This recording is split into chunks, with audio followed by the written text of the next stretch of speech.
In the fifth round, I've just got to give it everything that I have. I got to gut it out, and I've got to finish this fight. So that's what I was looking to do.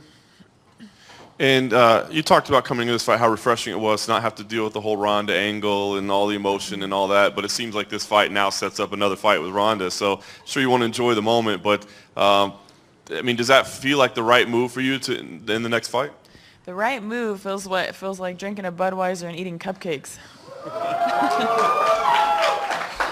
That's what the right move feels like. And then I will talk to my, KHI in my management team, and we will discuss what's next, and we'll talk to UFC. My job as a champion is to fight the next best person, so whoever that is, I will fight him. Thanks, Misha. And just quickly, for Corey, I think your fight tonight was one that people were debating a lot. Obviously, they started talking about the main and co-main afterwards, but people were saying, how did this fight play out? How did you have this thing scored? How did your corner score it? And did you feel like the decision and the scores were just? I can be honest and say I didn't think it was going to be a 30-27 at all. In the corner, Mark Henry said the first round you could have lost, second round that was yours, but third round you got to go out and seal the deal and get the split decision. When they said 30-27, I kind of got worried. I didn't know which way it would go. Seeing that he caught my kick and took me down, and I'll be honest and say I don't think I dominated like I should have, but I definitely feel I got the win. Question for Misha. Congratulations, of course, on the win. The emotion of the moment, obviously you celebrated in that moment. Can you kind of describe, what it was like, feeling that versus maybe your first title win and everything you've gone through to get here, because I know it was a lot. It's really hard to put into words, but I did tell Brian that it will be a red boxer brief night.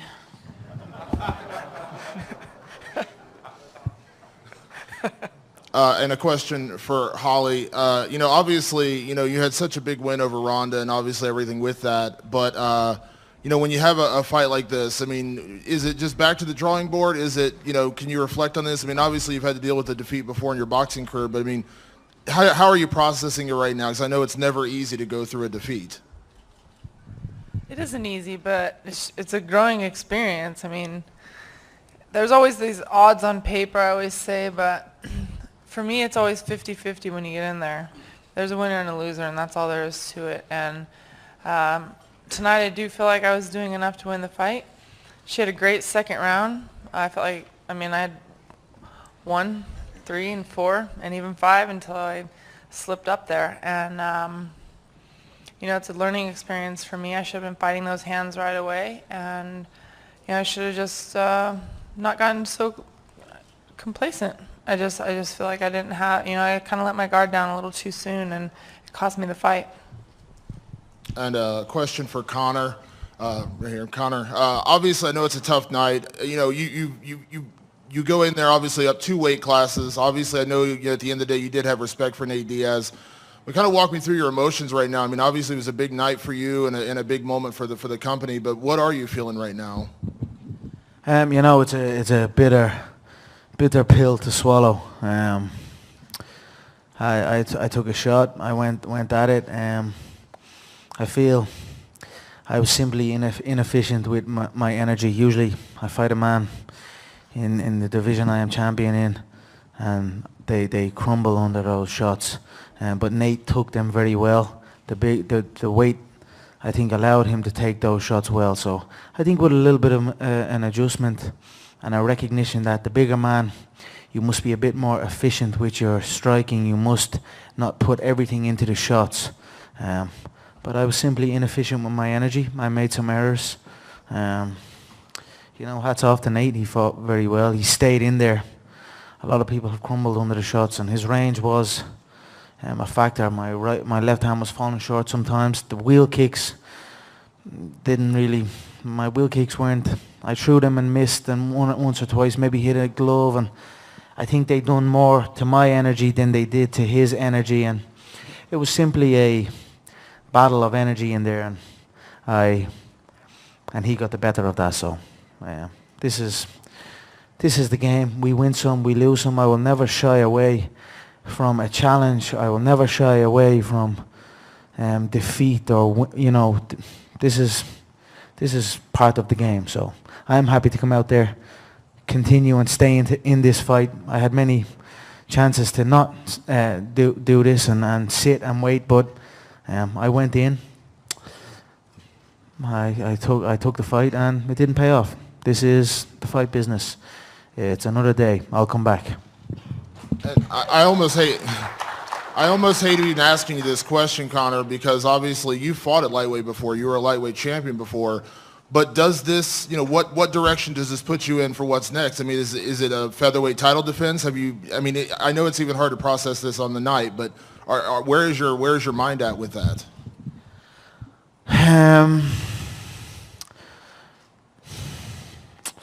I don't know. I know there's a lot of people celebrating this in the featherweight division. There are many people celebrating another man's victory. It's something that I cannot understand how somebody not involved can celebrate another man's victory. At the end of the day, I am the featherweight world champion. I feel it is right to go back down and remind them of what I achieved and what I done to that division. But I am not forgetting about the 155-pound division. I am not certainly forgetting about the 170-pound division. I actually enjoyed the fact that a person could take the shots and keep coming. He kept his composure. He went into almost autopilot mode with the shots. His face was bust up, and I went into panic mode. There was just a shift of energy, and he capitalized on it. I think with a bit of adjustment and a recognition that the heavier man can take, it must take more than one, more than two, more than three to put the heavier man away. I think if I can win with that mindset at a heavier weight, I will do fine again. But I think next is probably go back down and defend my featherweight crown. Thank you, Conor. Holly, obviously your competitive spirit, drove this decision to fight Misha now. How do you honestly, Monday morning quarterback this situation? How do you get better, and do you want to fight Misha UFC 200? I want to fight Misha tomorrow,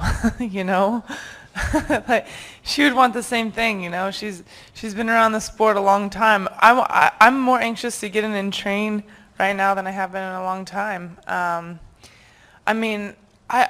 Everybody keeps, before this fight, a lot of people, why are you taking this fight? You should wait for the rematch. What? You know what? I'm in it to fight. That's what I'm in it for. And tonight I made some mistakes. And that's all it comes down to. I need to fix those mistakes. I'm going to come back stronger. Misha capitalized. And I've said this from the beginning. She's a scrapper, She can be behind in a fight and she can still finish. And I let my guard down. And it cost me the fight. So the next thing I want to do is I want to get back in the gym and get better. This is a whole different fight I had, and I do feel like my whole MMA career has been on this kind of fast course, which I love. I want the challenge, and I wanted to take this challenge, and I want to get it back in there. I want a rematch, or whoever they'll set up a fight with. I want that. I'm here to fight. Thank you so much. And Conor, was there anything to this fight where 170 played a huge deal? What was the biggest deal about moving up to 170 in this fight? I don't. It is what it is. He was a heavier. It was simply me fighting a heavier man, and that's it. But he could take a hell of a shot, and he's, him and Nick have that kind of style. They can take it and remain in there and remain in your face. In the second round, I was hitting glove.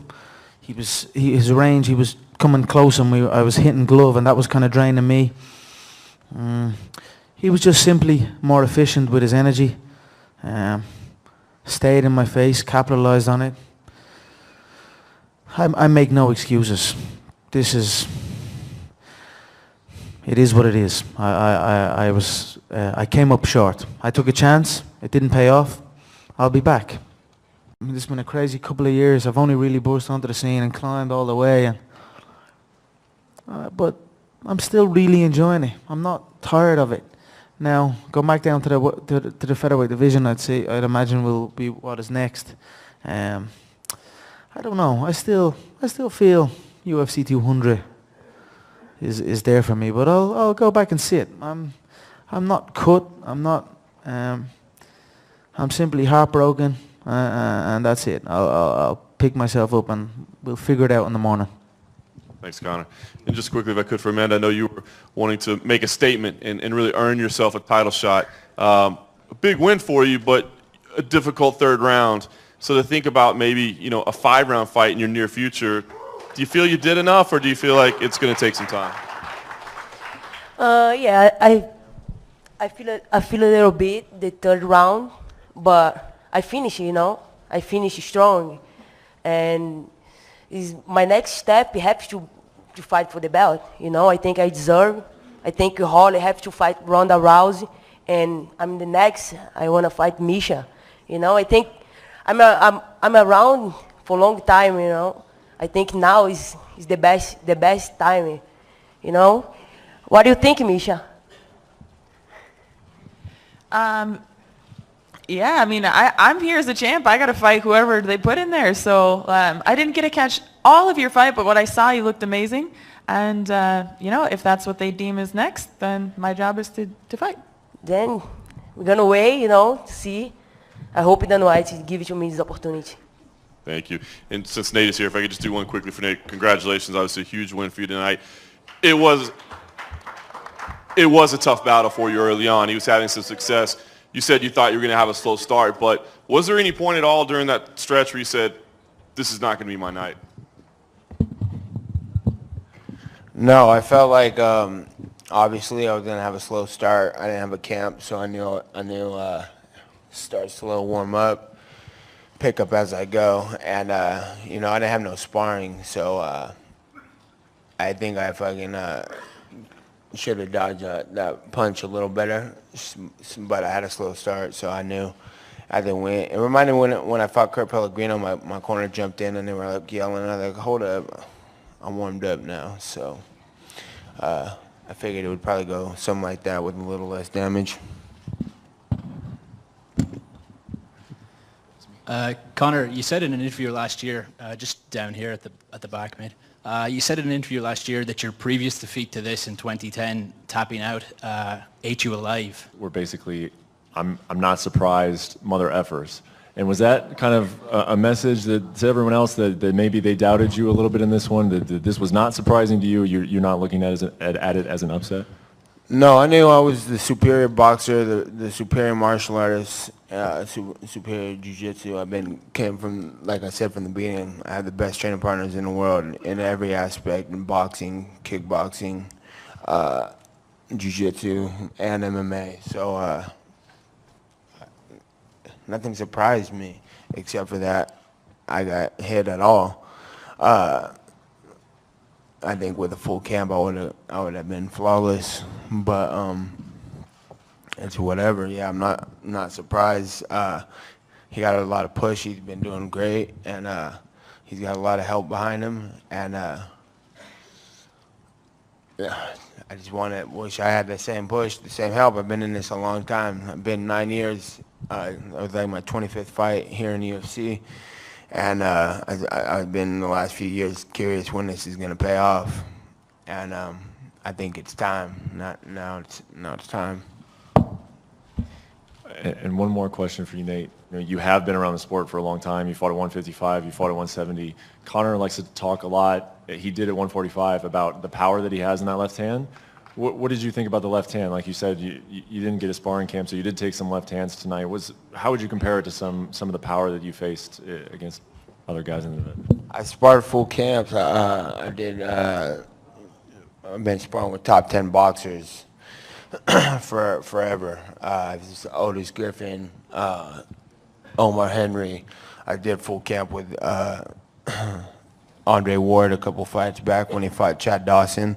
And just going in there, I've been hit with everything, the hardest stuff by 168-pound fighters. I spar with heavyweight fighters, and I've been hit with everything. So he punches hard. He's a hard-hitting little guy, but nothing I never felt before. So and I expected if I get hit by anybody, it's probably going to be hard, But if you ain't taking me out, you're going to get taken out, straight up.